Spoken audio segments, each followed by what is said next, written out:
तो आदाब, नमस्कार, गुड इवनिंग। मैं दीपक शर्मा स्टोरीज बाय दीपक में आप सभी का स्वागत करता हूं। उम्मीद करता हूं सब ठीक होंगे, अपना और अपनों का ख्याल रख रहे होंगे। आज की जो कहानी हम आपको सुनाने जा रहे हैं, ये दरअसल उत्तर प्रदेश का एक जिला लगता है, प्रयागराज। उसी प्रयागराज की एक पुलिस स्टेशन में भाग दौड़ का माहौल बना हुआ था। सब अपने अपने चैम्बर और फाइलों में खोला बखेरी करने लगे थे। जो पुराने केसेस की फाइलें होती हैं उनको निकाला जा रहा था और सब घबराए हुए से माहौल में अपना अपना काम किए जा रहे थे। तभी राजेश वहां पर आता है, क्योंकि राजेश भी उसी पुलिस स्टेशन में सिपाही की पोस्ट पर पदस्थ था और वहां का माहौल देखकर समझ ही नहीं पा रहा था कि ये चल क्या रहा है। जब उसने वही काम कर रहे बड़े बाबू से पूछा कि क्या चल रहा है, आज ऐसा क्या है जो सब लोग इतना परेशान क्यों हैं। तभी बाबूजी बोलते हैं कि राजेश, आज नई डीएसपी मैडम की पोस्टिंग हमारे पुलिस स्टेशन में हुई है और वह अभी 10 मिनट में आने वाली है। तुम भी जल्दी से अपना काम कर लो। फिर राजेश भी काम करने लग जाता है और अब थोड़ी देर बाद सायरन बजने की आवाज आती है और एक वाइट कलर की गाड़ी मेन गेट पर आकर खड़ी हो जाती है। अब गाड़ी में एक महिला है, काफी सुंदर महिला गाड़ी से बाहर निकलती हैं। अब जैसे ही महिला ऑफिसर बाहर आती हैं, वहां पर जितने भी बाहर खड़े सिपाही से लेकर बड़े आहुदे तक सब के सब सैल्यूट मारने लग जाते हैं और वह सभी का एक एक व्यक्ति का बहुत ही शालीनता से सैल्यूट का जवाब देती है। अब सबसे हाथ मिलाने के बाद आगे बढ़ती और जब अंदर प्रवेश करती हैं तब अंदर काम कर रहे बाबूजी और राजेश भी खड़े हो जाते हैं और दोनों डीएसपी मैडम को सैल्यूट करते हैं और मैडम बहुत ही ज्यादा खुश होकर उन दोनों के सैल्यूट का जवाब देती हुई अपने चैम्बर में जाती हुई निकल जाती है। लेकिन राजेश मैडम के चेहरे को जैसे ही देखता है तो उसके चेहरे का रंग बदल जाता है और यही सेम डीएसपी मैडम का भी होता है। अब मैडम जब राजेश को देखती हैं तो कुछ पुरानी यादों में गुम हो जाती है। जब राजेश मैडम को ऑफिस में देखता है तब उसकी हालत बहुत खराब हो जाती है और उधर मैडम को भी कुछ पुरानी यादें आने लग जाती हैं। क्या थी इनकी कहानी, क्या था इन दोनों का अतीत, जानते हैं सब कुछ सिलसिलेवार तरीके से। दोस्तों, इससे पहले वीडियो अच्छी लगे तो लाइक और कमेंट जरूर करिएगा और चैनल को अभी तक सब्सक्राइब नहीं किया है तो सब्सक्राइब कर बेल आइकन जरूर दबा लें, जिससे हमारी हर वीडियो की जानकारी सबसे पहले आप तक पहुंच सके। दरअसल दोस्तों, कहानी की शुरुआत होती है आज से कुछ 6 साल पहले उत्तर प्रदेश वाराणसी में एक छोटा सा गांव है खैरा। गांव खैरा में एक खुशहाल किसान परिवार रहता था और जिसके मुखिया होते हैं रामेश्वर सिंह। इनके 2 बेटे, एक लड़का और एक लड़की होती है। दोनों बेटे पढ़ाई लिखाई में बहुत ही होनहार और मेहनती थे। लड़की ने हाल ही में 12th की परीक्षा अच्छे नंबरों से पास की हुई थी और आगे पढ़ाई करने के लिए अपने पिता से बात करती है।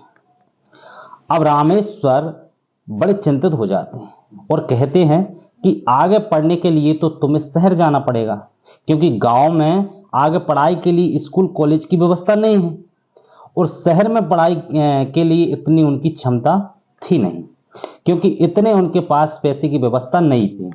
अब रामेश्वर सिंह कहते हैं कि अब तुम बड़ी भी हो गई हो, मैं सोच रहा हूं तुम्हारी शादी करवा दूं। अब लड़की कुछ ज्यादा दुखी हो जाती है, क्योंकि उसका मकसद कुछ और बनने का था। लड़की आईपीएस आईएएस बनना चाहती थी, लेकिन पिता के साथ में कुछ मजबूरी थी, जैसे कि लोग लाज सोचते हुए पिता ने शादी तय कर दी।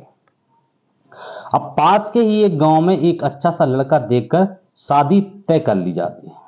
लड़का उत्तर प्रदेश में सिपाही था और परिवार भी काफी अच्छा था, तो पिता ने सोचा कि इससे अच्छा लड़का मिलना मुश्किल है। हर माँ बाप अपने बच्चे के बारे में अच्छा सोचते हैं। अब बड़ी धूमधाम से बिटिया की शादी कर दी। अब शादी हो जाती है, लड़की ससुराल पहुंचती है और ससुराल में लड़की का बहुत स्वागत होता है।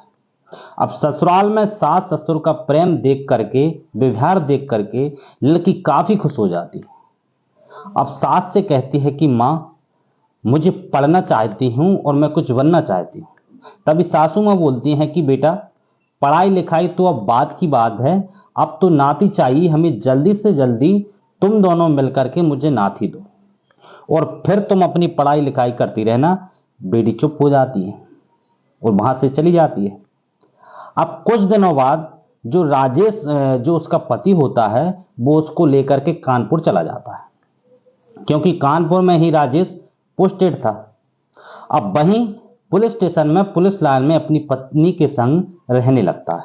लेकिन राजेश की जो देखने में सूरत थी, उसके अंदर के गुण अब यहां आकर के उसका पता चलता है कि वह रात दिन शराब का सेवन करता रहता है और रिश्वत के साथ गरीब लोगों को परेशान करता रहता था।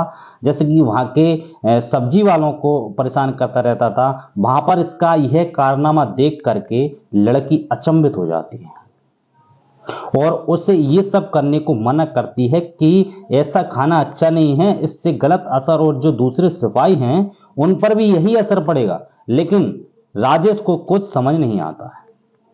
हर दिन ड्यूटी से लौटते समय वह शराब का सेवन करके आने लगता है, साथ ही आकर ममता के साथ मारपीट करने भी लग जाता है। लेकिन फिर भी लड़की अपने दर्द सहती रहती है। लेकिन फिर एक दिन लड़की कहती है कि देखो, मुझे पढ़ना है, मेरी एक अच्छी जगह कोचिंग लगवा दो जिससे मैं अपनी पढ़ाई आगे बढ़ा सकूं। तभी राजेश कहता है कि अब कोई पढ़ाई लिखाई की जरूरत नहीं है। अब जैसे जैसे समय बीतता जाता है और एक दिन लड़की प्रेग्नेंट हो जाती है।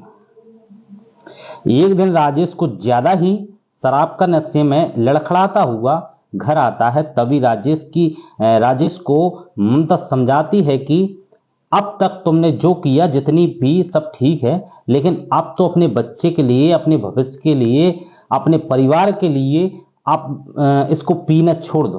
ममता काफी तरह से समझाती है, लेकिन राजेश को कुछ समझ नहीं आता। वो हमेशा की तरह मारने लग जाता है। राजेश नशे में इतना बेमस्त था कि वो ममता को धक्का दे देता है और ममता अपने आप को नहीं संभाल पाती और वो पेट के भर नीचे जमीन पर एकदम जोर से गिर जाती है। अब जैसे ही ममता जमीन पर गिरती है तो उसके जो बच्चा था पेट में, वो मिसकैरेज हो जाता है। अब पड़ोसी आते हैं और पड़ोसी ममता को हॉस्पिटल लेकर जाते हैं। हॉस्पिटल में एक हफ्ते के लिए एडमिट कर लिया जाता है। अब डॉक्टर द्वारा बताया जाता है कि बच्चा पूरी तरह खराब हो चुका है, साथ ही ममता की हालत भी नाजुक है। अब कुछ दिन बाद ममता मौका देखकर हॉस्पिटल से भाग जाती है। ममता भागकर सीधे प्रयागराज जाती है, जहां उसकी फ्रेंड रहा करती थी, जो पीएससी की तैयारी कर रही होती है। क्योंकि ममता के सारे दरवाजे बंद हो चुके होते हैं, क्योंकि वो अपने माँ बाप के पास जा नहीं सकती है, दूसरा ससुराल के पास जा नहीं सकती है, तीसरा अपना पति जो नशेड़ी है वो उसके पास जा नहीं सकती है, क्योंकि वो जबरदस्ती तो वहां से भाग कर आई हुई है। तो उसने अपनी फ्रेंड को जाना पसंद किया, क्योंकि वो समझ सकती थी कि जैसे कि उसकी फ्रेंड भी पीएससी की तैयारी कर रही थी, तो उसे भी पढ़ना था, अपनी पढ़ाई करनी थी, और उसने अपनी फ्रेंड के साथ पढ़ाई की। और साथ ही जो फ्रेंड के पड़ोसी थे उनके घर घर जाकर उनके बच्चों को पढ़ाने के लिए उसने बोला, तो पड़ोसी सब मान गए। उनके बच्चों को पढ़ाकर अपना गुजारा करने लगती है। फिर अपना ग्रेजुएशन कंप्लीट करने लग जाती है।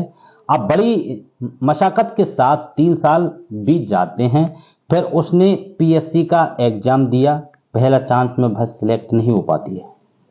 फिर अगली साल बहुत कड़ी मेहनत करने के बाद दूसरे चरण में ममता का डीएसपी के लिए सिलेक्शन हो जाता है।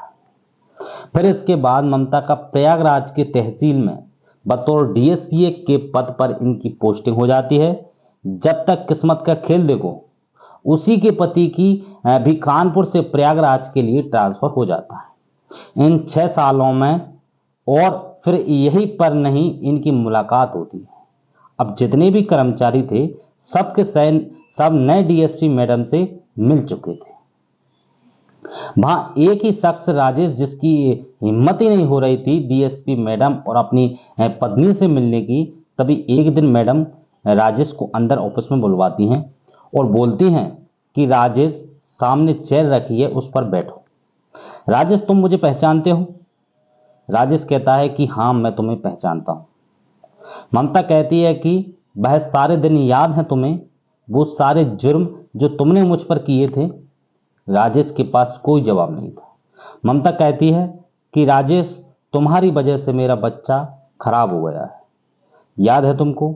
लेकिन राजेश तुमने जो मुझे दर्द दिए आज उन्हीं की बदौलत मैं डीएसपी बनकर आई,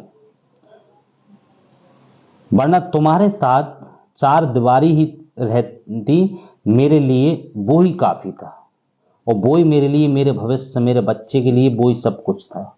आज के बाद तुम जब तक यहां पर रहो अपने कारनामे सुधार लेना।